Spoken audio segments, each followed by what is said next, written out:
சிவகாசிக்கு அருகில் உள்ள திருத்தங்கல் ஊரில் பிறந்தவர் இவர். வசதியான குடும்பத்தை சேர்ந்தவரில்லை. பியூசி தேர்வில் தோல்வியடைந்தவர். முதலில் தள்ளுவடியில் சென்று 10 பைசாவிற்கு ஐஸ்கிரீம் விற்றார். தன் குடும்ப சொத்துக்கள் சிலவற்றை விற்று 13,000 ரூபாயில் நிறுவனம் தொடங்கினார். எந்த ஒரு தொழிலும் உடனடியாக வெற்றி கனியை சுவைத்து விடுவதில்லை. பயணங்களில் பல தடைக்கற்களை சந்தித்த பிறகே வெற்றி இலக்கை எட்டியிருக்கிறார்கள். அருண் ஐஸ்கிரீம் தொடங்கிய போது அவருக்கு வயது 21. பெரிய நிறுவனங்களிடமிருந்து போட்டியை சந்தித்தார். மார்க்கெட்டிங் பற்றின அறிவு குறைவானதால் கல்லூரியில் படித்தார்.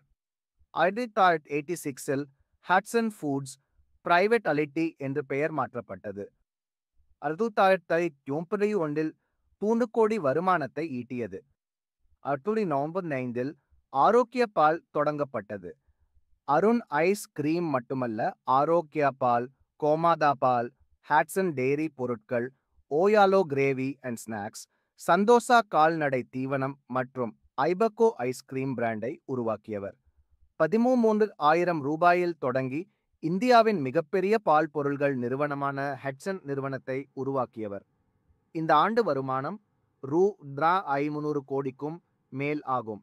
சிறுவயதில் ஐஸ்கிரீம் என்பது அவருக்கு மிகவும் பிடித்தமான ஒன்றாகவே இருந்திருக்கிறது. அதை வாங்குவதற்காக சில்லறைகளை சேர்த்து வைப்பாராம்.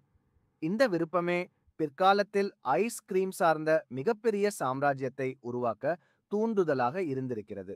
எந்த ஒரு தொழிலையும் வெற்றி பெற சிறந்த ஐடியா முக்கியம். அந்த வகையில் அர்ஜுன் அம்மா யாரு என்ற வித்தியாசமான விளம்பரத்தை பயன்படுத்தி ஆரோக்கியா பாலினை மக்களிடம் கொண்டு சேர்த்தது ஹட்சன் நிறுவனம். இன்று ஆரோக்கியா பால் மட்டும் வருடத்திற்கு ரூ.400 கோடிக்கு மேல் வருமானம் ஈட்டுகிறது. பால் மட்டுமல்ல, மோர், தயிர், வெண்ணெய், நெய் மற்றும் பிற பால் பொருட்களையும் உற்பத்தி செய்கிறது ஹட்சன் நிறுவனம். வாழ்த்துக்கள். அண்ணாச்சி உழைப்பு ஒன்றே மூலதனம்,